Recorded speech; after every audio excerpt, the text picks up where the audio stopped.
All right, we have people joining in already. I'm going to start the webinar. Hello, everyone. Welcome to today's masterclass on demystifying stress. Thank you, everyone, for registering. I'm excited to introduce our guest speaker and stress and resilience masterclass coach, Emilie Ducommun. Emilie has years of experience in helping individuals manage and reduce their stress levels and develop a unique approach to stress management and help countless people transform their lives. So during today's masterclass, I believe Emilie will be sharing some of her top tips and strategies for building resilience to manage stress, including techniques for reducing anxiety, improving your focus and productivity, and achieving a greater sense of balance and well-being in your day-to-day life. So whether you're dealing with work-related stress or family pressures, I believe Emilie's expertise and insights are very sure to be invaluable. So without further ado, let's give a warm welcome to Emilie. Emilie, I'll pass this over to you. Thank you so much, Fan. Hi, everyone. So before I start sharing my screen, I think today we are in the form of a webinar. So I just want to mention that should you have any question or want to say something, feel free to put everything in the chat. And I'm hoping to have about 15 minutes by the end of the masterclass so we can address all your questions, all of your concerns, or if you want to share anything, use the chat because I can't see you, unfortunately. Also, after the class, I'll be sharing with Fan the main tips and insight that we're covering. So you don't have to take notes. You can just like leave your pen, leave your paper, and just be fully present with me. Okay. All right. So I'm going to share my screen and I will be sharing a PowerPoint. Don't worry. It's not going to be boring, I'm hoping. It's just for me to keep me on track in terms of time and also for you to be able to see things visually, because I know some people are more visual than others. So let's look at the overview of today's masterclass. So of course, I will be talking a little bit about me very shortly and my own relationship with stress and the reason why I'm today in front of you. We will be covering what is stress, what are the pros, the cons, the good, the bad, and all the misconceptions that we may have about stress. Finally, I will be talking about how to manage stress, and I guess this is the main reason why you're here today. I just want to, however, be mindful with your expectations. It's not in an hour and a half masterclass that we will be able to completely address and become the masters of stress management.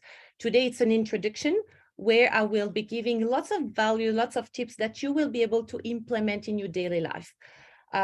See that, like, for example, if you have a wound, today I'm going to give you a plaster, a bandage to put on it to make sure that it doesn't get worse so that it's not painful, but we're not healing the wound today. Okay. And by the end, question and answers. So I'm hoping that you're as excited as I am to get started. But before we start, I have a little question for you. On a scale of 1 to 10, how stressed are you right now? And you may put it in the chat if you want to, but you don't have to. Number 10 would be the highly stress level. Number 1, super low stress level. And the reason I'm asking you that is for you to be aware. Because if we want to be able to do some stress management, we need, first of all, to be aware of our own stress level.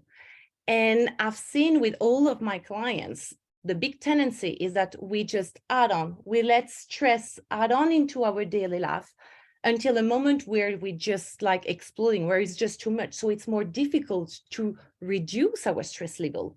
So how would it be better if, for example, you're fully aware, conscious that maybe you are at a 5, maybe your boss just gave you a report to submit by tomorrow and suddenly your stress level is peaking high. Well, just notice, take a moment to notice that you're here so that you're able to do something about it. Because if you let your stress level go up, and up until a number 10, of course, it's more difficult to work on that. So this is just like a piece of advice. During your day, try to just be aware. What is my stress level right now? What do I need to do to be able to decrease my stress?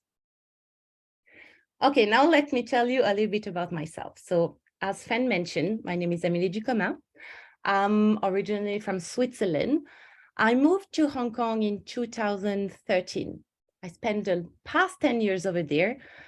And just a couple of months ago, I relocated back to Switzerland, which was also kind of a stressful situation, even for a stress management coach. Couple of years ago, I started to develop lots of symptoms. I was in Hong Kong. It started with everyday fever. Then it's ended up with some days I was so tired and exhausted that it was just difficult to stand up. My immune system was completely super low. I was completely sick.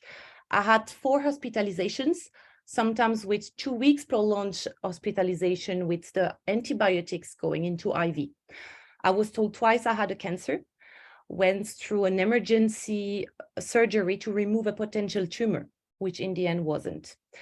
After a while, I was put on steroid treatment in order to see if I would get better. It didn't. I was keep on losing weight, keep on becoming more weak and more sick. Until one day, I remember I was in a hospital. That was the 4th hospitalization. And one of my friends, very dear friend in Hong Kong, told me, well, maybe you're just stressed. And you know, when she mentioned that, I took it with a lot of, how can I say, I was in denial. I was very, a lot of not acceptance regarding that. So I was like, it's impossible. And I had this image of stressed people being, you know, for example, traders in Wall Street or people working several shifts during the day. And I was like, no, this is impossible. I'm grateful enough to be having being in a happy marriage, living in one of the most beautiful cities, having help to help me raise my daughter, taking care of the course. I have a beautiful daughter. I had a side job at the moment, which were giving me the flexibility to see my daughter growing. I was like, this is just impossible. But yet I had nothing to lose because everything that I had tried failed. So I was like, well, why not to try something else? So then I started to seek the help of a coach, a kinesiologist, naturopath, acupuncturist, and they all told me the same. I was in a super high chronic stress level, and that was impacting my whole body. My whole system was suffering from chronic stress. So then I started to think, okay, I started to work on myself, did a lot of work with a coach. I did a lot of, and as cheesy as it may sound, I thought this was meant to happen. And then I started to train myself as a coach, as an aromatherapist, an NLP practitioner, an EFT practitioner, resilience practitioner, and finally medical coach specialized in dealing with stress and anxiety disorders. The reason I'm bringing you those 2 pictures is not for you to pity me. It's just for you to be aware that what stress can do to you, but to your loved ones. The second picture is me and my husband celebrating our wedding anniversary in hospital. And so today, my invitation to you is really to start with a blank page and be coming in this masterclass with a very curious mind. Anything that you know about stress, or what you think you know about stress, let's put it aside for the next an hour. And let's start with a fresh brain. Are we all happy with that? I know I can't see you, but maybe you can put it in the chat. My objective today is really to bring awareness that stress is not sometimes what we think it is. And if we're able to know what it is concretely, what it does to our own body, then we're able to change it. So let's look into it. What is stress? Well, and if you look into Dr. Google, or if you open a dictionary, if you still have some at home, you will read that it's a physical or physiological response to a stressor that makes us change the way we normally react or think. And I know this definition is a little bit boring, right? So let's try to look at a little bit more at the different pieces here. A stressor. What is a stressor? And if you're new to that, you might think, what is that word? A stressor, it's like a switch on and off button. You know, when you switch on the lights, off the lights, see that as this button. It's something that activates you, something that triggers you. Then what is also important here in this definition is some makes us change the way we normally react or think. Here you might be on the lookout for, when loved ones, friends, co-workers say, hey, you seem off today. Something's wrong with you, or maybe you don't recognize yourself. And here I want to share a personal story. When I was all in the super stress level without even noticing, my daughter was not even 2 years old. So she was not yet at the terrible 2 age. And I remember one day she was just calling me out, but in the very like, mommy, can you come here? And I don't remember exactly the circumstances, but what I do remember is me bursting in, look, what do you want? In a way that is not my usual self. I'm very patient, especially with my daughter. She's the person I love the most on earth. How could I be looking at her and answering her in such a way, such an aggressive way? And what I do remember is the fear in her eyes. And that was something for me, like an indication that something was not like my usual self. So that's an indication. But let's look at all the stress symptoms.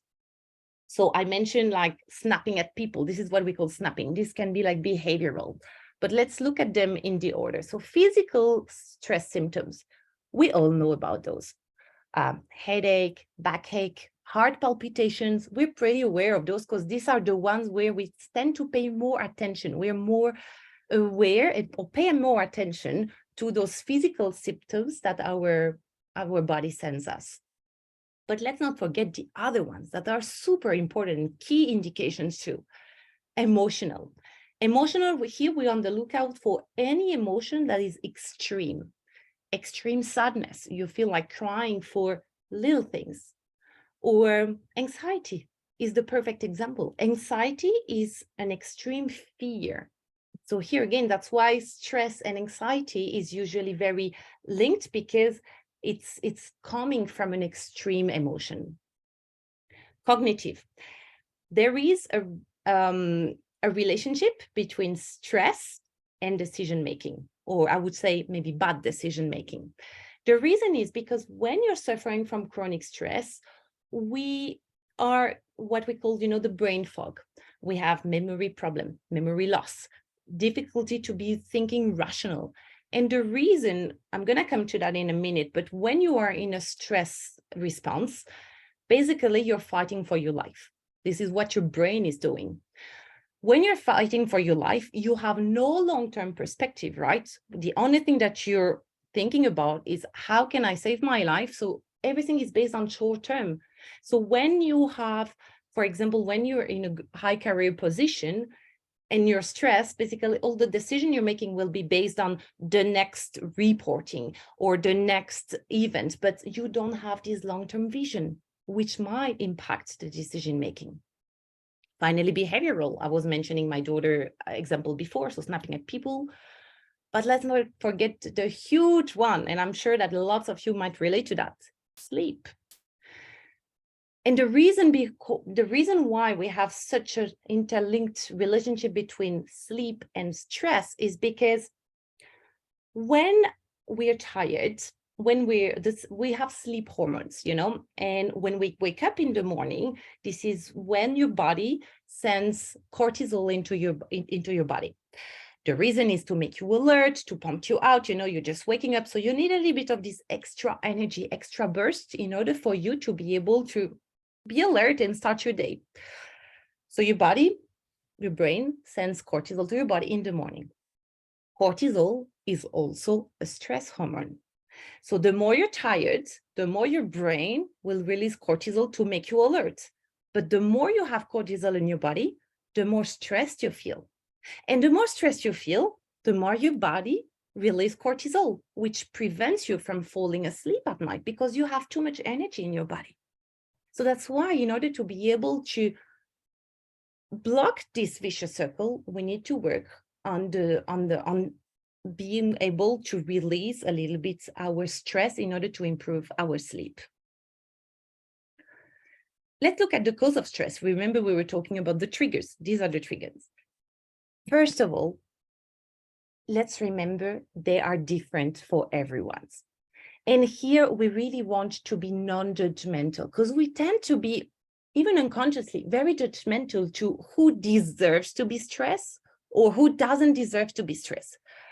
Traders in Wall Street, or people working in finance, or people working long shift hours, they deserve to be stressed. Or people who have financial problems, yeah, of course, they deserve to be stressed. How about stay-at-home moms? I work with a lot of stay-at-home moms, I tell you, because they feel like they don't have this, they're not allowed to be stressed, because apparently their life should be peaceful. The only thing that they need to take care of is their children. How can they be stressed? And we are very judgmental between each other. So remember at the beginning, I told you being able to have a curious mind. Here, this is a tip that I can give you. Try not to be judgmental to who deserves to be stressed or not, because stress is normal. Stress is part of life, and everyone has stress level. Then we have external stress and internal stress. So what is external? Work deadline, a sick child, the bills to pay at the end of the month, or your mother-in-law, for example. All these are external stressors that you have to deal with. How about the internal? Internal will be anything that's coming from within you. That might be a belief that you're having about something, a thought, an expectation, past experiences. Let's look at that, past experience. Let's say you had a very bad experience going on a roller coaster. Let's just take that example. How would you feel the next time that you're supposed to go on a roller coaster? Let's say you have to go on a roller coaster for whatever reason. Of course, you will feel super stressed because you had a bad past experience. So that makes you feel anxious and stressed about what's up to come. So here again, this is all things that are related to yourself. Then we have negative stress and positive stress. Negative is pretty obvious, right? For example, you've been laid off, that puts you under stress. But let's not forget the positive stress, because that's also a huge thing. During our life, we are going through a lot of positive events. And that may be, you don't have to go through all of them, right? But for examples, you have getting married, getting pregnant, changing house, moving, a relocation. All those are positive events, something that is out of our own choice. And sometimes we feel like, well, if it's my own choice, then I can't be stressed about it because I wanted this. But yet, change is associated with stress because it's something new. And when there is something new, you might feel threatened. And we're going to come to that in a minute as well. But so something new is associated with positive stress too. And the reason here we want to be aware is, if you're not aware of that, remember, it's like the scale between that I was referring to before, 1 to 10. If you're not aware, how can you do something about it? How can you change your condition? Whether if you're aware, can just try to activate another body system. And we'll see that in a second. So here the idea is really to start identifying your stressor. Is it a thought? What is activating you? Remember the switch on and off button. What do you feel in your body? We always start with that. What do you feel? Maybe, again, palpitation, maybe emotion. So we start with the stress symptoms. How does stress shows up for you? And then we try to identify what is causing that symptoms. Is it a thought, an expectation, a sound, a smell? Sometimes smell can be also a thing like this, or a relationship. I had this client who came to me because she was very prone to chronic stress, panic attack, and so on. And she says, well, every time I have like palpitations, every day I'm having palpitation and I don't know how to deal with it. So I asked her to do this exercise and to find out what was happening just right before palpitation starts. She came back to me the next session and she said, well, turns out it was the notification sounds from the email, from the computer. So of course I hear you. We could have said, well, just mute your computer, mute your mobile phone, just pretend nothing is happening. And maybe at least you won't have those palpitations. However, if you're doing this, you're kind of avoiding the problem, but not healing the problem. So here we try to understand what was the reason of those palpitations of this kind, why the email notification was a trigger. And after a couple of weeks, we realized that in fact, this client had we needed to work on her confidence, especially working confidence, because she was expecting, and there was also past expectations here that were interrelated. Maybe a client who was not happy, or a complaint from the boss, a coworker who was saying that she was not present, or whatever it was, she was foreseeing that it might be that. So once we worked on her self-confidence, she didn't react in the same way. So the sound notification was still there, but it wasn't a trigger anymore. It didn't activate her. And that's what we do in coaching. We work on the relationship between the trigger and the stress response, because sometimes you can't just remove the stressor. I mean, if your kid is the stressor, you can't throw out your kids, right? So you have to heal the relationship. And why is your kid a stressor? Here, I'm bringing this because I had no idea that our nervous system is made of 2 subsystems. And I want to make it as simple as possible. The sympathetic nerves or sympathetic response is what we call the stress response. And I have no idea why the scientists, they call that the sympathetic system, because to my understanding, it's not sympathetic. But anyway, let's call all the red part the stress response. On the other side, we have the blue part, which is called parasympathetic nerves, but let's call it relaxation response, because this is what it does to our body. The reason I'm bringing you this today is to make you understand that our nervous system is not just the stress system. It's stress and relaxation. And our objective, because we can't remove stress from our life, it's there. And that would be completely unrealistic saying, I want to remove stress from my life. This is just impossible. So the objective here is really to work on balancing both systems so that you arrive to what is called homeostasis. So homeostasis is like when your body is able to come back to a balance by itself. And here it's really about learning to respond to stress by activating the relaxation response. So let's look at what is exactly stress response and relaxation response. So the stress response is when there is a change in the nervous system. And that allows us to deal with stressful situations, okay? And that is called usually, and you may have heard about that, the fight or flight. So when you perceive a threat, and let me see if this video is working. When you perceive a threat, that sends a signal to your brain that there is a danger. Your brain activates the stress response, the red part on the previous graph. And that releases cortisol in your body. The cortisol will help you deal with the perceived threats. By, for example, you will be more on the lookout for danger. You will have increased heart rate, increased blood pressure, and more blood will be sent to the working muscles. So basically, you will have energy to either fight or flight. And flight means run fast, okay? On the other side, we have the relaxation response. So what is that? Relaxation response is the body's natural antidote to the stress response to keep it in balance.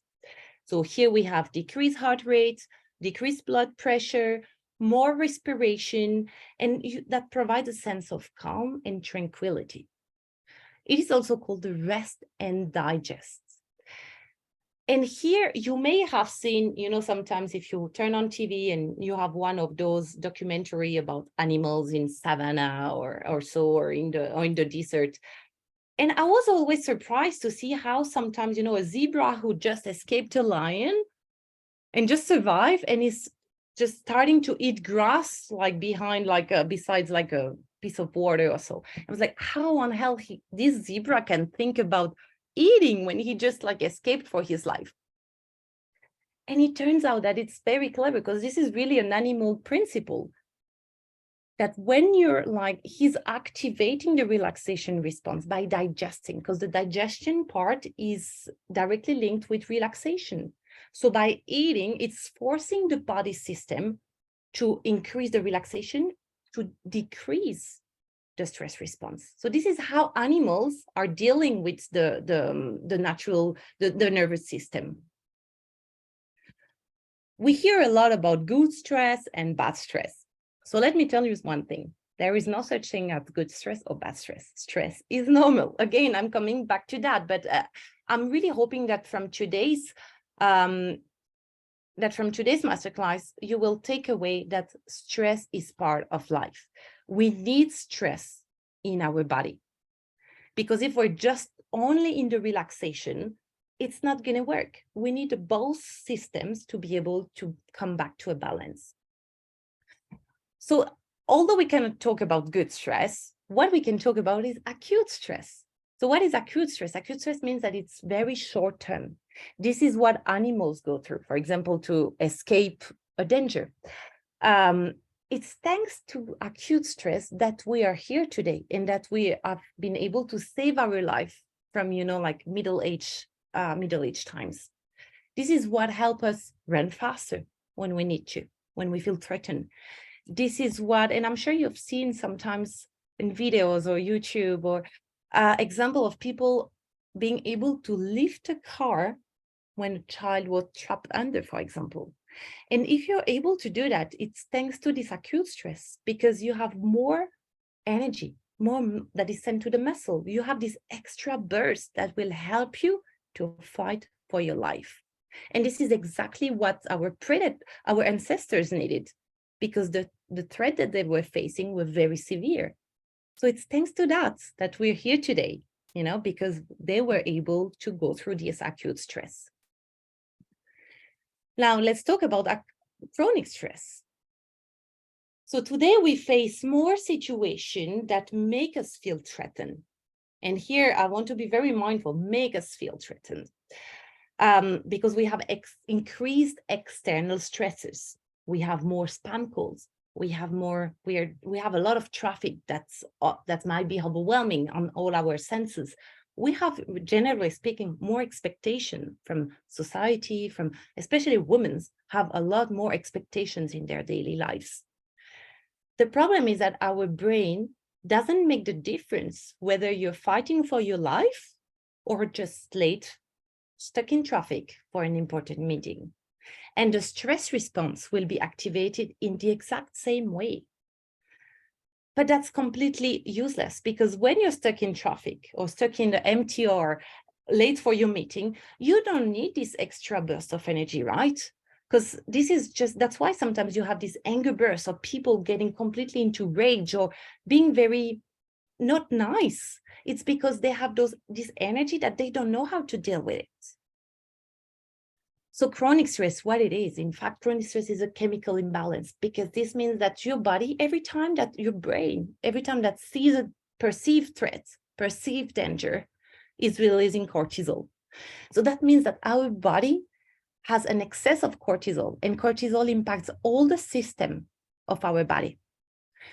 It impacts, of course, like immune system, because cortisol is also a white cell immunosuppressor. It impacts obviously the nervous system, the digestive system. You're not able to digest as much as you can.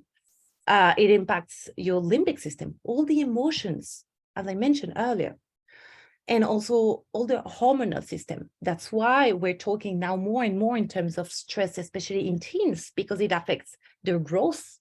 It affects, in terms of hormones, we can also talk about sexual, because people dealing with lots of stress, they can see the libido that is also being decreased.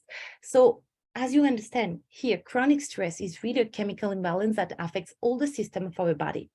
And today, the idea is really to be able to learn how to deal with it, because we can't just remove it. Okay, if you have any question, feel free to put them in the chat. As I said, I'm gonna answer them by the end of it. But let me just drink a little bit, because I've been talking for the last 30 minutes. And I do feel a bit thirsty right now. But I'm going to be quick, because I want to make sure that we spend enough time on how to manage stress. And that's really the $1 million question, right? How to manage your stress. And here we talk about two things: stress reduction or stress resilience. So stress reduction would be similar to trying to reduce all external things.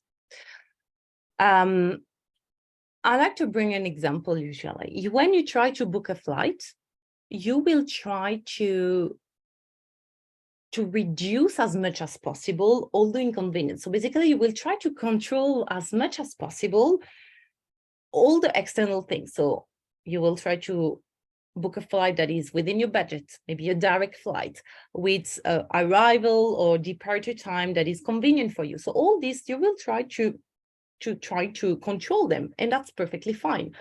But still, there might be other elements, other external things that are completely out of your control. Maybe there might be a flight delay, there might be a storm or a typhoon, which will prevent you from taking that flight. So all this we're not able to control.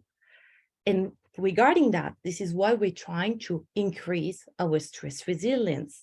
And here, this is really about learning how to respond to external stresses and shift from things that we can't control to things that are in our control.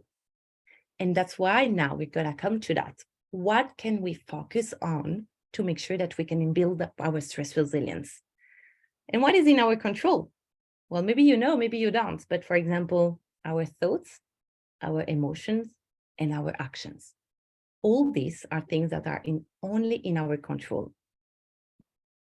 And this is what we're going to address today. Mindset. What do you think? What are your thoughts? What are your mind chatter? What is your self-talk? Because self-talk is a huge one. Secondly, emotions. What do you feel? Are you acknowledging what you feel? And finally, self-care. But we're not going to address self-care from an energy-saving perspective. And you'll see that, the reason why. So the reason we're talking about those three elements is because it's important to know that our thoughts, so what is going on in our brain, create emotions. Emotions are not created by themselves. They always come from our thoughts. And our emotions are the primary drivers from our actions. So if we want to do something and change the way we behave, we need to start first right here in our mind. So our mindsets, and I'm bringing you today this quote from William James that I'm really a big fan. Our greatest weapon against stress is our ability to choose one thought over another.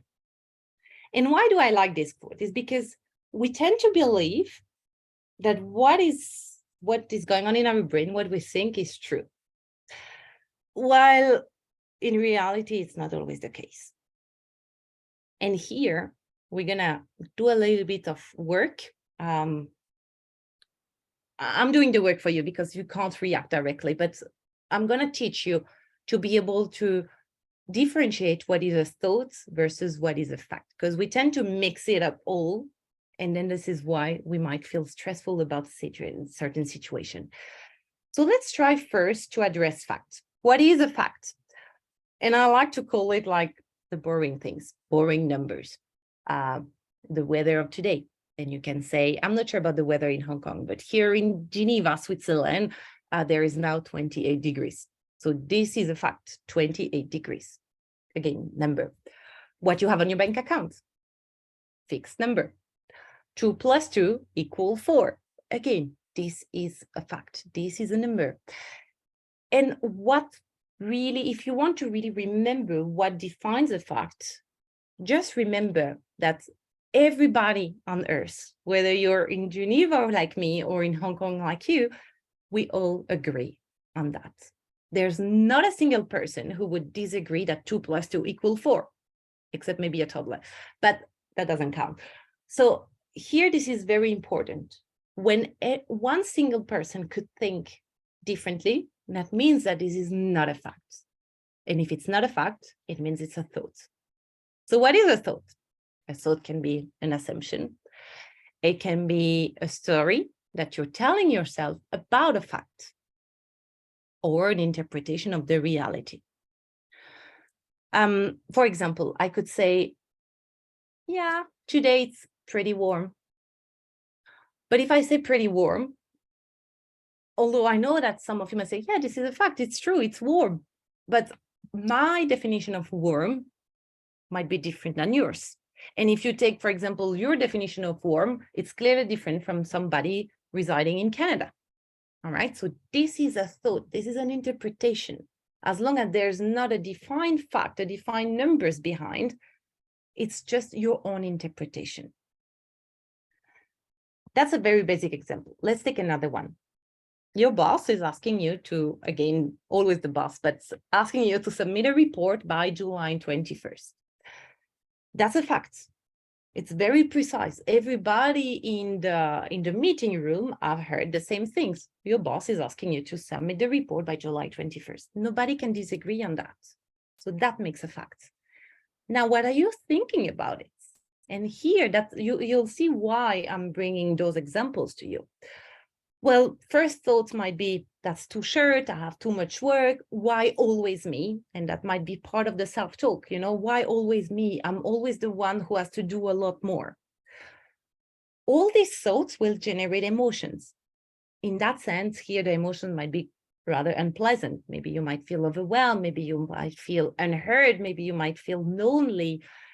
And those emotions will most likely not motivate you to start working on this report.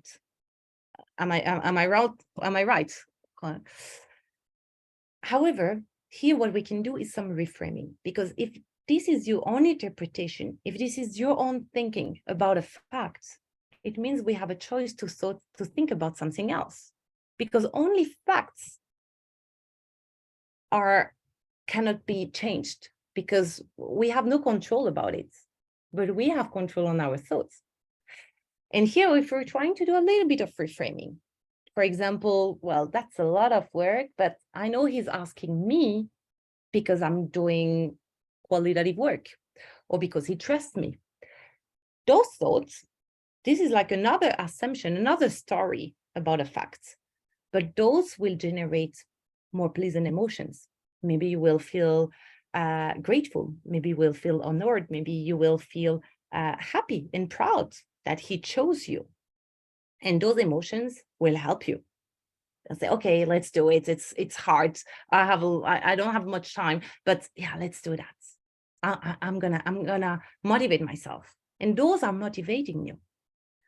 So as you get it, we're not here to discuss the facts. They're here, we have to deal with them, and we have no control on them. But we can focus on our thoughts to help us deal with stressful situation. Because when we're going through a stressful situation, what we can do is focus on things that are helping us deal with it. Because if we focus more and more on the things that are unhelping us to deal with it, it's just going to add on. And remember again, like the scale 1 to 10, if you are the 6 already because your boss is asking you this report, and then you feel like always me, and I will never be able to manage it on time, and I have all this, and then it's just adding on more pressure, and just helping you to raise your stress level, which is not helpful.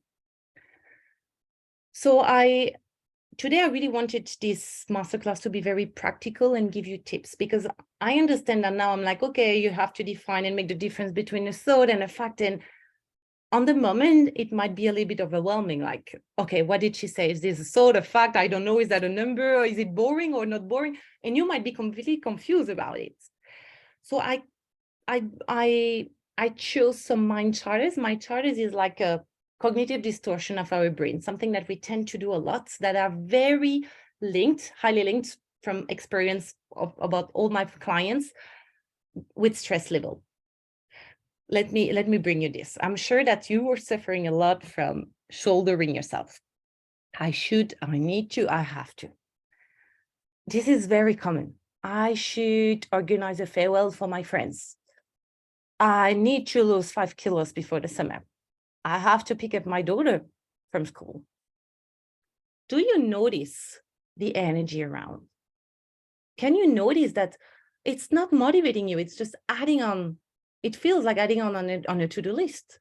Like, I should do that. And every time that I hear someone say I should, there's always like the body language that is also following. The energy around those is not helping you.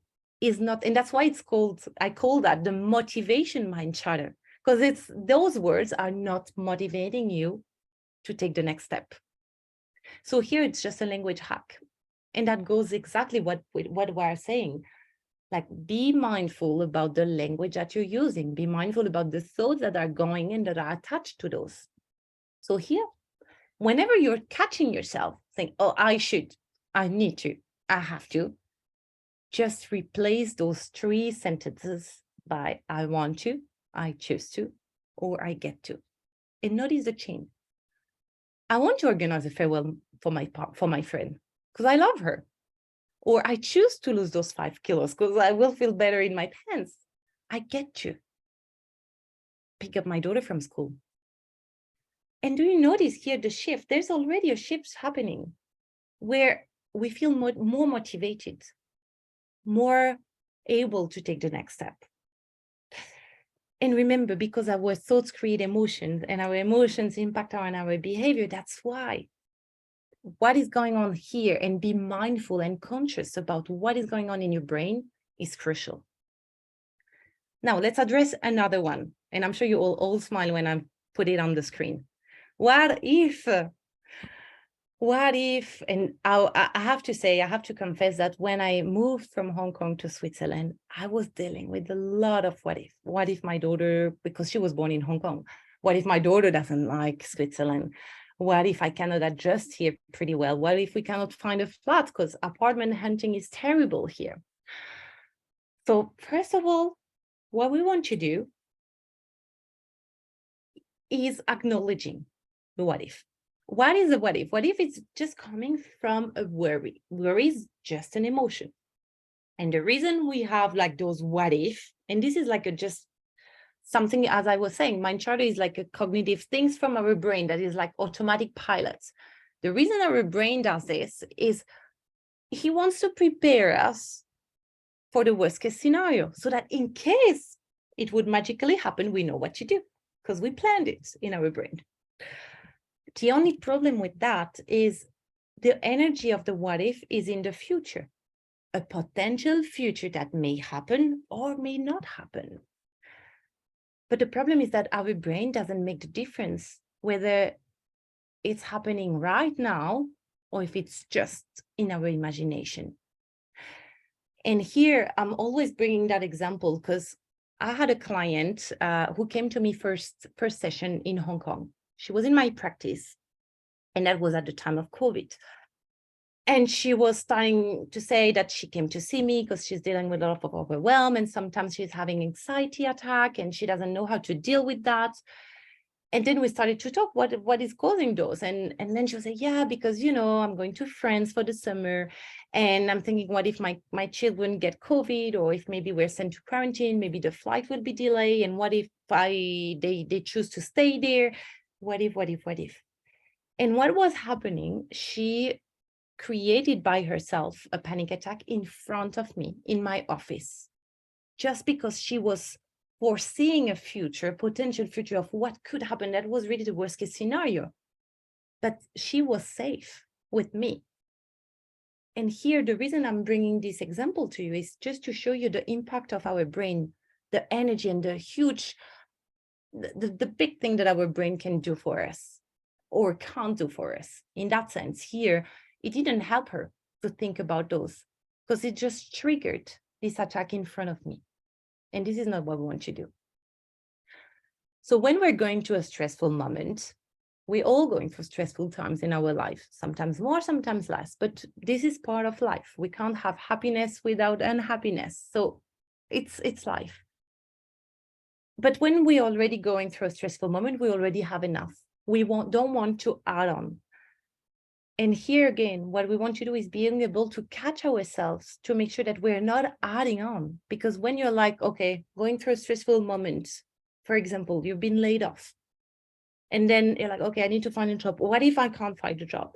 What if and the worst thing with the what if, it's always going like to the worst thing that can happen. Well, I can't find a job, then I can't pay my lease, then my children will be out of school because I can't pay the school.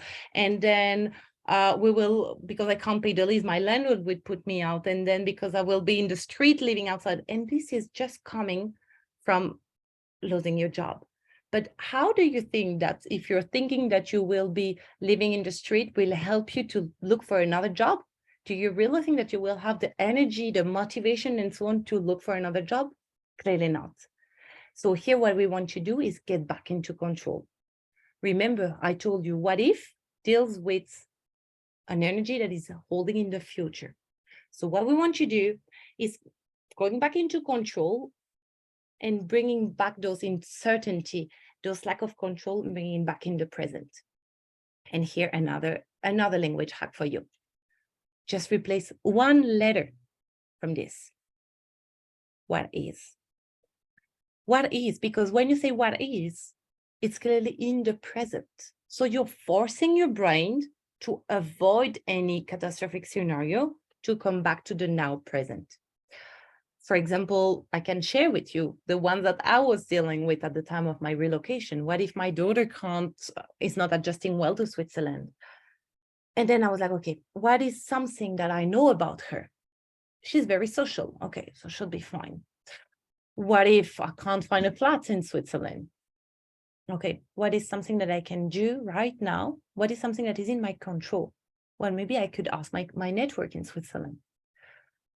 And here's really what is under my control at this present moment. By doing this, you will focus yourself, focus your mind on the present moment, on what is that you can do, what is the next step that you can do right now, maybe to avoid, to find, to look for a job, for example. What is something that I can do? What is the next step that I can do? So remember, those tips are very important. Okay, I'm bringing you this image because I love it. We have on average about 6,200 thoughts per day. We're not conscious of all of them, I reassure you. But I like this because just imagine yourself holding a torchlight. What thoughts, what assumptions are you deciding? Because it's really about a choice. Which one do you want to highlight? The one that are serving you, like I choose to, I get to, what is, or the one that are not helping you. And here the idea for me is really to help you understand that when you're going to a stressful situation, you need to choose empowering thoughts, choose to highlight with your torch the thought that will help you go through a difficult moment. Now I hear you. How about all those thoughts that I'm not aware of? What can I do? And this is exactly when emotions are coming into play. Because our thoughts, as I mentioned, even the ones that are unconscious, they will trigger emotions. So if we want to, and that highlights really the importance to be with our emotions. Now, have you ever thought that you should not feel a particular way? And I know now you read this question all on screen and you're thinking, what does she mean? Let me give you a concrete example. Don't be mad. Don't say that. Don't be jealous. Don't be sad. I was always saying to my daughter, don't be sad. Whenever she was crying, don't be sad. When you're doing this, even to yourself, that sends a signal to your brain that this emotion should not be felt. This emotion is no good. Don't feel that emotion. The big problem with that, it's very associated, and I'm sure that you'll hear a lot, and maybe you mention also positive or negative emotions. From today onwards, refrain yourself from using those two labels, because that goes exactly in the same way of those questions. When you use the word negative emotion to define sadness, for example, that tells to your brain that this emotion is not good to be felt. So it shouldn't be felt. The thing is, if you're just trying to think, okay, trying to control the emotion, it's not working. You're just avoiding it. But this is not a healthy mechanism. I'd like you to, after this masterclass, to really take the idea that emotions, they're not good or bad. They're not here to help you or not help you. Emotions are just here to serve a purpose. Every emotion serves a purpose. When people are sad, and for example, the tears that is going on when people are able to cry, it's to send a signal that we need support. People grieving are sad because they need support from their network, their environments. So there is a purpose behind the emotion. So the objective here is not just to say, oh, that's a positive emotion or a negative emotion. The objective is really to acknowledge what you're feeling and just listen. Just listen to that, but don't refrain yourself from feeling the emotion. And if really you want to label your emotion, use, for example, pleasant emotion, unpleasant emotion. Feel good emotion or feel not good emotion. Feel okay, not okay. But by saying this, it's just decreasing the intensity that and not saying to your brain that this emotion is not good, because this is not the reality. Emotion is energy in motion. And this is exactly how the word has been formed. The first E comes from energy in motion. So basically, when you're feeling an emotion, it's just a piece of energy that is going through your body. That's just what it is. An emotion cannot kill you. An emotion cannot be painful. It's just this energy that is going through your body. And what we want to do here is just acknowledging, because the emotion is not going away. Even if you say, don't be mad, don't be jealous, don't be sad, or don't be whatever you want to say, it will, because this is energy, it will just stay in your body, remain stuck. And because you're not addressing it, the only thing it will do, increasing. See the volcano or the pressure cooker, increasing until the moment you're just bursting. And here, again, I'm going to share personal story. I woke up a morning late already. Okay, you're late. So first of all, you're like, okay, that's fine. It's going to be fine. You're not checking with yourself where you're at. This, again, the stress level 1 to 10. You're not checking. Okay, I'm late. Rushing to the bathroom. Then you're trying to rush your kids to get up. Of course, they're getting late, which makes you feel even more annoyed, but you're not addressing. No time for that. Then they're having breakfast, but they don't want the blue cup, they want the red cup. That they throw a tantrum because of that. Again, you're trying to keep it under control. You're not addressing yourself because you have no time. This is all in the moment. They spill up the orange juice that you just freshly pressed on your carpet. You're like, okay, it's gonna be fun. It's gonna be fun. And you're just holding up yourself. You're all late. You do like a ponytail, but my daughter didn't want ponytail at the moment. So boom, another tantrum. And here it's going up until the moment you're all ready to leave. Super late for school run. And the shoelace break. And that's the moment I just completely break into tears. And this is just because during those moments, the 2 hours between the wake up time until the moment we left was just like so much tension, where I tried to just say, okay, trying to distance myself, like, oh, it's not happening. It's not happening. It's not happening. You will deal with that later. You will deal with that later. That at some point you're just like bursting into tears. And again, remember when at the beginning I said that stress symptoms can be extreme emotion? I mean, crying for a shoelace, that's a symptom.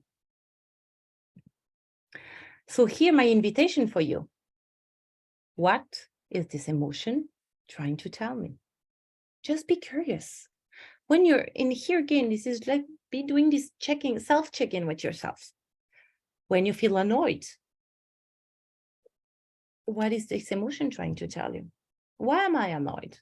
Is there something that I wanted to do that I didn't do? Or maybe this is because I had an expectation that wasn't met. When you're aware of those, you're able to decrease the intensity of the energy already. Just by asking yourself this question, it means that you're acknowledging the emotion. And by doing this, you're letting the energy flow in your body. As simple as it is. So I don't know why for years we're always trying to avoid emotions when it's as easy to just say, okay, yeah, I'm very sad, or I'm very angry. I'm pissed. And now this is the conversation we're having with my daughter. Something like, I'm very angry. And that's okay. It's going to pass. It's a normal emotion. And here again, labeling that all emotions are normal and serve a purpose. All right, let's go on to self-care. That's the last part. What do you do when you see that on your mobile phone? And most likely, you will always try to, or having like an external charger, or trying to charge. Even in the airport, you have charging port everywhere. You're rushing to charge your mobile phone so that it's not completely running out of battery. And here, the idea is to do the exact same thing for yourself. If we would care for ourselves like we do for our mobile phone, we would be in a much better mental state, I tell you. So self-care is really from an energy saving perspective. In COVID, we have been talking and hearing a lot about what is self-care, you should do self-care. And marketers tend to advertise self-care as something we need to do to feel better. And here you can be mindful of the language. You need to do, not something you choose to do. I picture myself running from one meeting to the other, rushing to a yoga session, 20 minutes only. But when I was in the yoga, I was like, oh, I didn't send this. I remember to do this. And then for dinner tonight, none of the 20 minutes, not even 1 minute, I was present in what I was doing, because I was only in what I had to do before, what I should do after, what was still on my to-do list. How do you think those 20 minutes of yoga can be replenishing your energy? They're not. They're not, because when we're just forcing ourselves to do something, we're just adding on. And let's be honest, we're all busy. We have already a lot. So if we consider self-care as something that we need to do, we're just adding on. And that's not working, because self-care should not be coming from a doing perspective. Self-care should come from a being perspective. What are you feeling to feel better? And here I'm not bringing a definition of self-care like I did, for example, for stress. And the reason why is because self-care, it needs to fit with your lifestyle. It needs to fit with your needs. It needs to fit with your daily life without feeling extra. And I like to talk about acts of self-care that you can do. So here, let's look about the objective of self-care regarding stress resilience. And that's to activate the relaxation response, the rest and digest. Remember, before I was talking about the zebra. The zebra, when he's eating after nearly being eaten by the lion, he's consciously activating the relaxation response. So what can you do for yourself? I'm sorry, I'm using do, but what can you do, or how can you be to make sure you activate this relaxation response? Breathing is a good one, and I'm going to teach you just straight after breathing exercise that you can do. Visualization is a good one as well. Visualize yourself maybe in a place where you feel calm, when you feel centered, a place where you feel home, whole, and grounded. This helps. Movement. And here I'm intentionally choosing the word movement because I know sometimes sports can be scary to some people. Maybe it's just like simple movement, simple Tai Chi, simple dance, simple things, but just for your body to move. Because when you're moving, you just move the energy around. Self-compassion. Self-compassion is actually a way to activate your relaxation response. Be kind to yourself. Be mindful of your language. And here, any activities or things or acts of self-care that you will do to activate should fall into two categories. The first one is anything that can preserve your energy. So, for example, what can you do when your phone? Let's bring back the mobile phone example. When your mobile phone is in the orange, maybe you will activate the low power mode to make sure it's not going into the red. What can you do for yourself to activate the low power mode? I had this client, she came to me because she needed help to set boundaries. And for her, saying no was an act of self-care. Saying no was preserving her energy, avoiding her energy to go from orange to red or from green to orange. But that was a way for her that works pretty well. Again, I'm saying for her that works, maybe not for you. And that's why when you come up with your own definition of self-care, it's important to look at your needs. What is it that you need on that moment to be able to activate the relaxation response?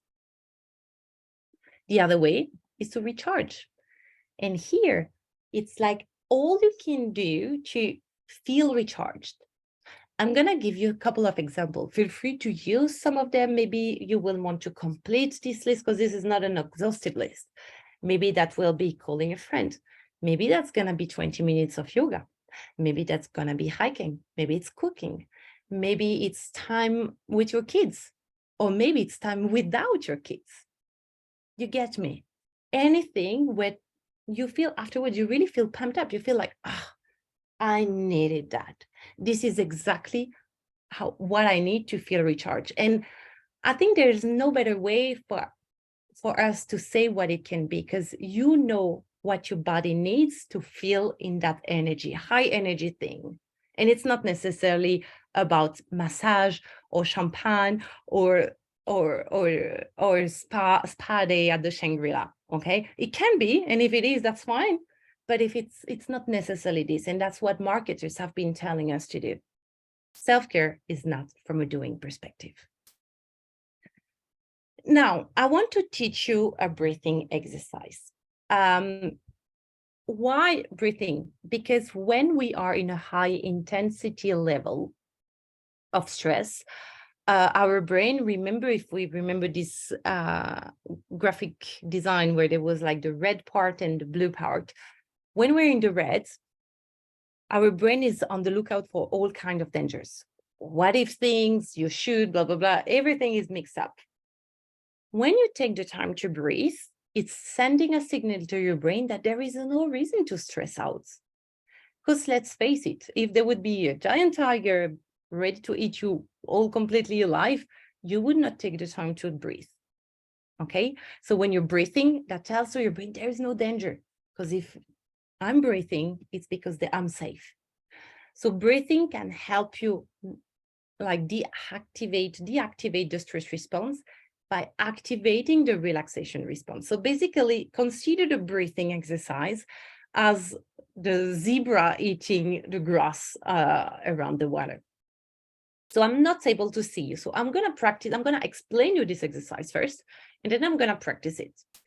What is important is for you always to notice how you feel before and after, because this is where the magic happens. So for example, before you might feel completely stressed out, maybe because again of your boss or of your mother-in-law or whatever is happening, or maybe your kids are shouting around and you feel completely overwhelmed, overstimulated.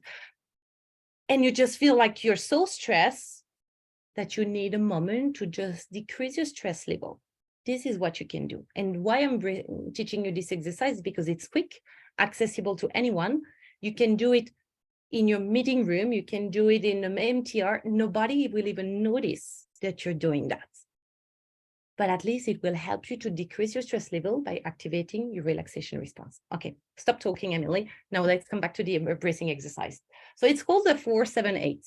Very easy. There are different kinds of breathing technique, but I really like that one with my clients. So during 4 seconds, we are inhaling very deeply. Then during 7 seconds, you're holding your breath. Finally, for 8 seconds, you're exhaling all your breath, everything that you're holding into. When you're exhaling, it's very important to do it very deeply. And I want to remind you that this is really an abdominal breathing. So you should really see your abdominal that is moving when you're doing that. Also, what I like to do to teach my client, for example, when they do this exercise, during the number 8 seconds of exhaling, just visualize yourself exhaling all of your thoughts, all of your negative thoughts, all of your expectation, maybe all of the emotion that feels a little bit unpleasant, everything that is holding up this tension, you try really to visualize yourself holding it that way. Okay, so let's practice. The idea is to do it usually 2 to 3 times at least. You can do it more if you want to, but that works perfectly. So I'm going to start now so you can watch me. You can do it live with me. I can't see you, but I'm assuming that you're doing it with me. I'm going to do the counting with my finger because, of course, I need to hold my breath. So let's start in 3, 2, 1. And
I'm going to stop here because I don't want to end up the whole remaining of the session doing this breathing exercise. But notice how different do you feel? Don't you feel more grounded? Don't you feel more relaxed in a way? Don't you feel more present? Like if you really let go of all your thoughts and worries and concerns. I've taught this exercise to one of my clients who was suffering from high agoraphobia, meaning that, for example, she would not even be able to be in the lift or taking the taxi ride from Kowloon to Hong Kong. She was doing this. So she would always avoid taking a taxi crossing because she was not able to be in a confined space. And I taught her this exercise, and turns out she was able to go to Taiwan on a plane with her 2 kids by herself, just by being grounded. And she mentioned that when she's doing this exercise, it helps her to being present, because you're focusing, the purpose of that is that you're focusing on counting and on your breath. So you're just all focusing on yourself. You're not focusing on all the what if the plane is crashing, what if I'm stuck in the elevator, what if, especially when you have extreme fears, this is even more important because you're focusing on yourself and trying to make yourself in a bubble. So I'm hoping that you will be able to use this exercise, not only if you have like fears and so on, just to decrease your stress level when you need to. And as you see, nobody can see that. You don't have to close your eyes. I mean, if you feel like you can, but it's not mandatory. Okay, so I'm reaching slowly towards the end. My invitation for you is trying to practice everything that you've seen today when you're in a relaxed state. And the reason why is because when you are in a stress state, remember in the red part of the diagram, you don't have access to your thinking skill. You have those brain fog, because you're feeling confused. And there you won't be able to remember what did I say, or if it's again like facts, thought, mind chatter, worry. But the more you tend to practice to activate your own relaxation states, when you are also in a relaxed state, really playing with your own nervous system, the more you will be able to access and know exactly what you need to do in the moment.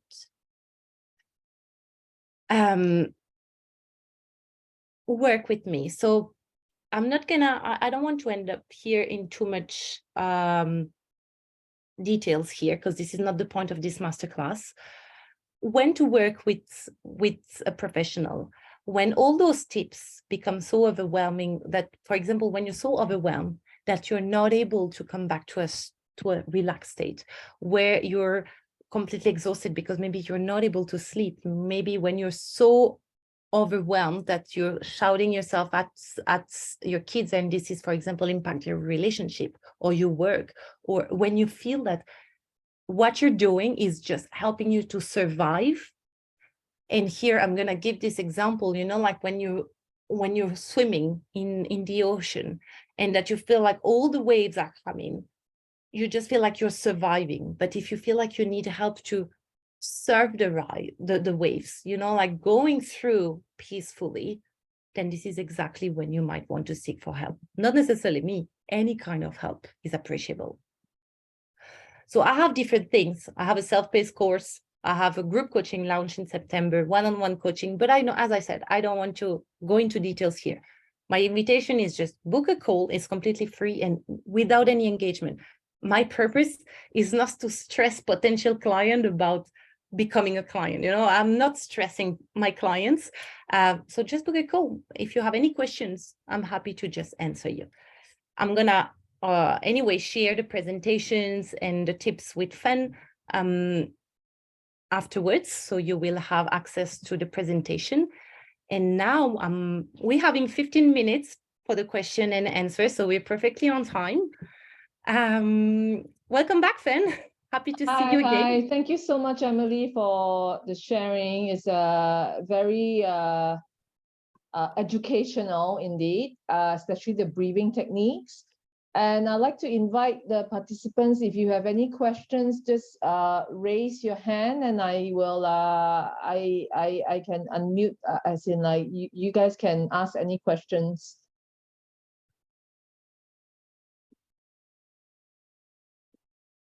Is there any questions?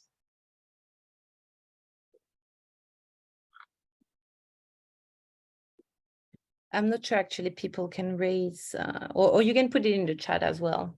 No, they can raise their hand and I'll be able to see them. And yeah. Are there any questions from anyone?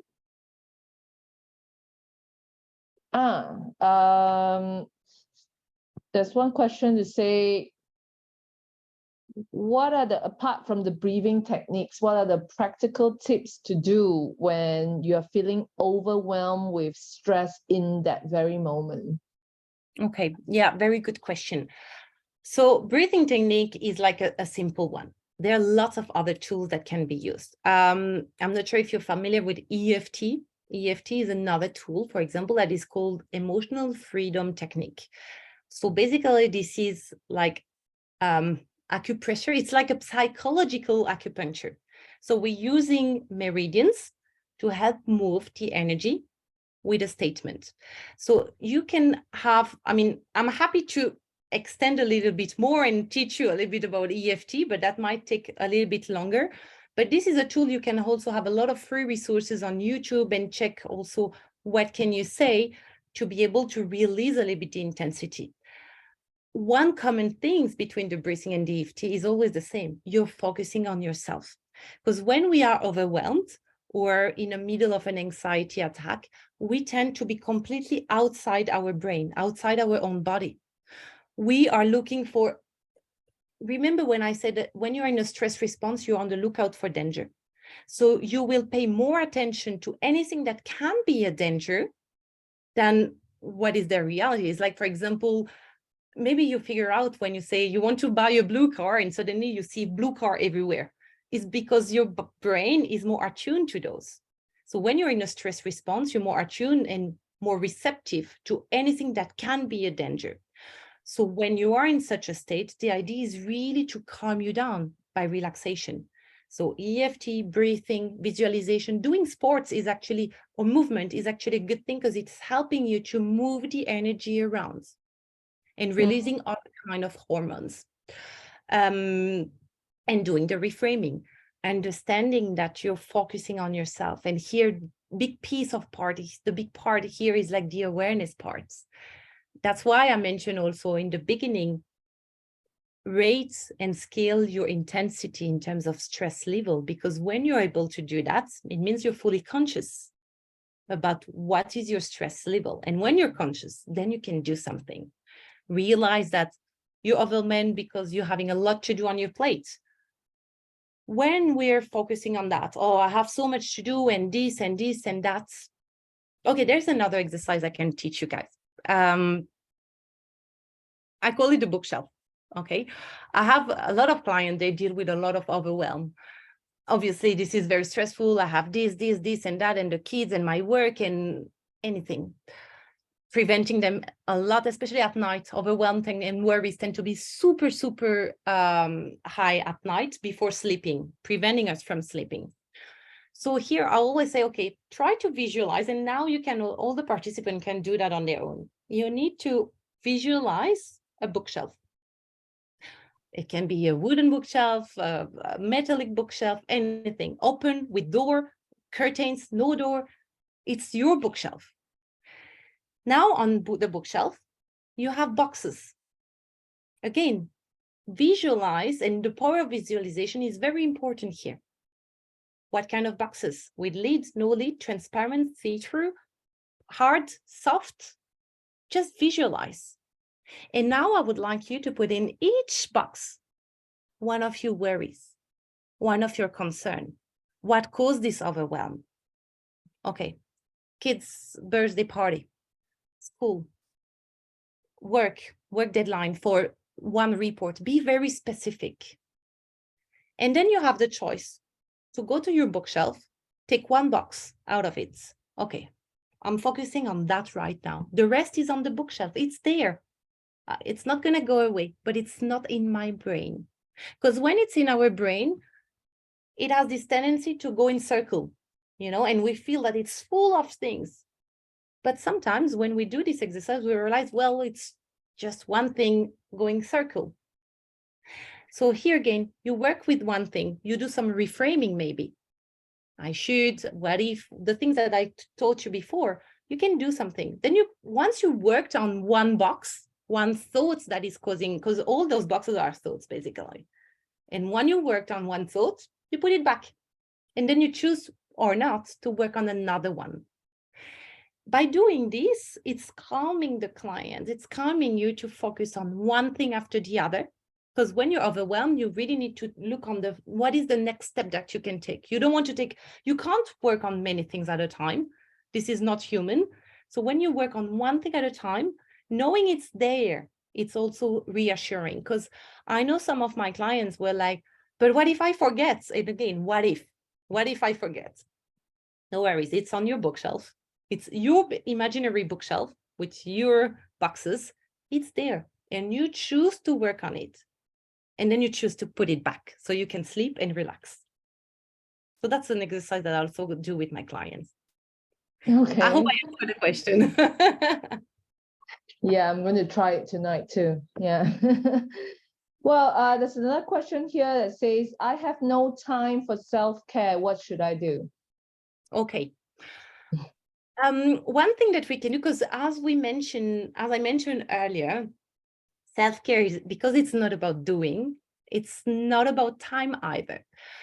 But what we can be useful is like to create a list of self-care activities, self-care acts that you can do based on time. For example, you can put like anything that is under a minute that will help me either preserve or recharge my energy. That can be drinking a glass of water. Drinking some water will just help you to distance a little bit, help the digestion system. So drinking a glass of water doesn't take time. Do some breathing exercise, for example, just for one round, because I don't have much time. And here again, you have to look for what is important for yourself. So just look at all those self-care activities, less than 1 minute, less than 5 minutes, less than 30 minutes, and then maybe 1 hour or more.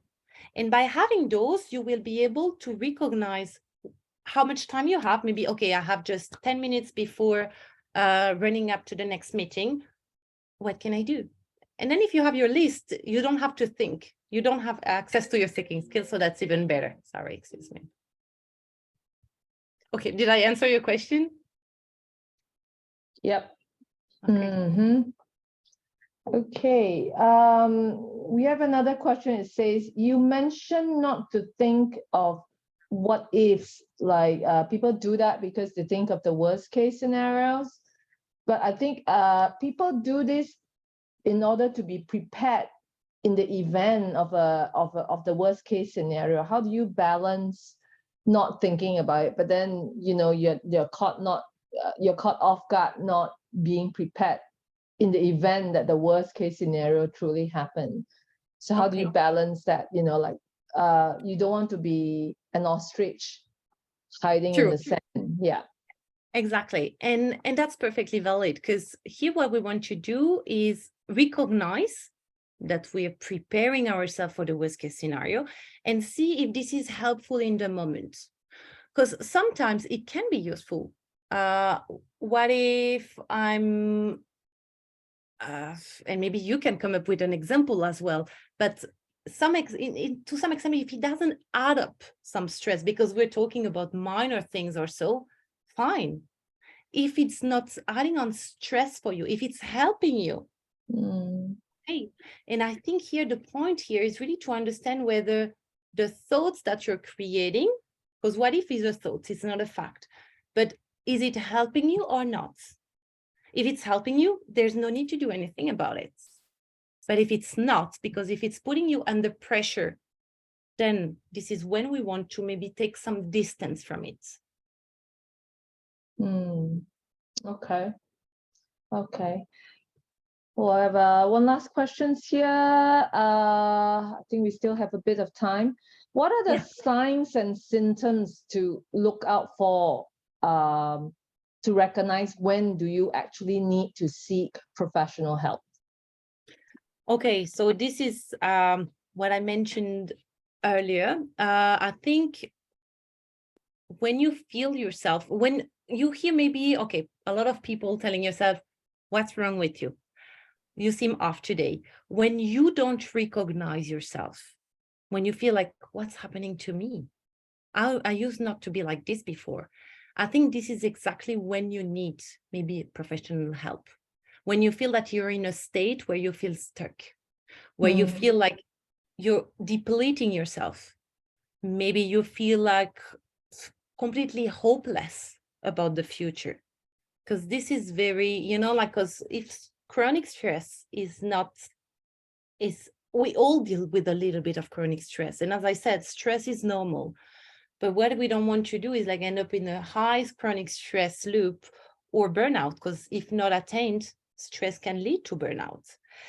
And some of the signs here are being completely, how do you say, like feeling like unmotivated, you have no energy, you feel like completely hopeless about the future. All these are signs that you need extra help, because most likely it's not just about language hack that I gave you today that will be enough to prevent those. And I think, again, that's why I like about coaching is about you are your own judge. And if you realize that you're missing something, that you should be doing something else, or that you're not yourself, then this is exactly when you can start to do something. Okay. All right. I think we cover all the questions. Are there any more questions? You can click on the raise hand, and if you would like to speak your question yourself. Okay. Joyce? Okay, can you hear me? Yes, we can. Yeah. Well, thank you, Emilie, for very enlightening and interesting talk. I know that the time doesn't permit you to cover it in much greater detail, but I've just a very simple question. What is the difference between a coach, a life coach, and a counselor? Because both these professionals do try to make you a better version of yourself by first helping you to understand yourself. And so when you decide you need a counselor and when do you need a coach? I mean, for today's talk, I think you had to be very specific because of the time limitation. So you only talked about stress.